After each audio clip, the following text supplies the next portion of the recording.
This is Lab 8, Activity 1-2. We are exploring capacitors. And before we get into what a capacitor is, or taking measurements on a capacitor, we want to kind of understand conceptually what a capacitor is. The easiest way to explain it is to say that a capacitor is two metals that are close to each other but not touching. And so we're going to make our own capacitor. These are some laboratory capacitors back here. Most capacitors are much smaller, tiny little things closer in size to the resistors we were looking at in the previous lab. And these are for laboratory demonstrations. But to understand what's inside of here, one of these screws goes down and goes to a piece of metal. This other one goes to a second piece of metal that doesn't touch the first one at all, but they're very close to each other. So to mimic that, we're using aluminum foil. And here's a sheet of aluminum foil that's separated by a few pages by a second sheet of aluminum foil, so that they're close together. They're separated just by a few pages, but they're not actually touching each other. And so when I have this book closed, I have a piece of metal that has a big surface area and is very close to a second piece of metal that also has a big surface area. If I were to take that and maybe take those pages too and wrap it up and roll them up, then I could put them into one of these, and that would be what's inside of there. Two pieces of metal separated with an insulator, just rolled up. And it's incredibly simple construction, and then it becomes a powerful electronic device where we can use this when we put a voltage across a capacitor. The charges from one of the pieces of metal are going to be pushed onto the other piece of metal. So we're going to separate the charges. And that how much charge is separated depends on how much surface area there is that's opposed across from each other. And it depends on how close they are to each other. Those are the two main factors that it depends on, and that we'll be studying in this activity. In this first activity, we'll be filling out the table in this book, and I'll be giving you values, and you'll be filling them out here in this book or here. It tells you to all open up the software, and this is what the software looks like. You'll be doing either one activity or the other. You can decide.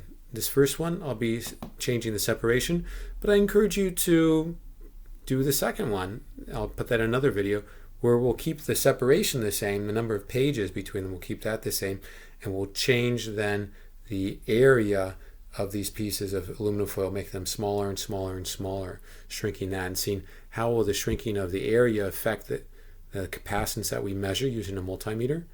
That's the top graph. And then how will the separation, if I bring them farther and farther apart, how is that going to affect the capacitance? And that's the bottom graph. We'll start with that one first. All right, I'm ready to take my first measurement. When I push one of the probes on here and one onto there, we get a measurement of around 0.8 nanofarads, little n, big F. And actually, that's in the heading of your table, so you wouldn't have to put that in there.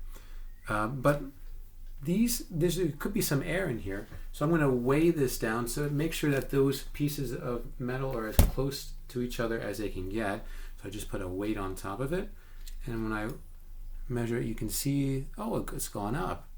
So now 1.25. I'll round it to the hundredths place. 1.25 is our first measurement. Put that in your column where it says capacitance nanofarad 1.25. That first measurement was with 5 pages of separation.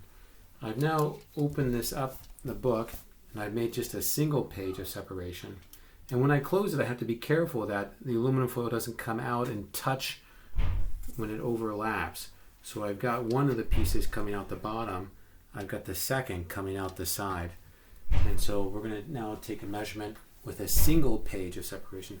So what we'll do for right now, in that first column, you can put, instead of with meters, make a column off on the left, call it separation, and put pages. And so the first one was with 5 pages. Now our next measurement, we'll take a measurement, we'll have a single page of separation. Let's see what we get.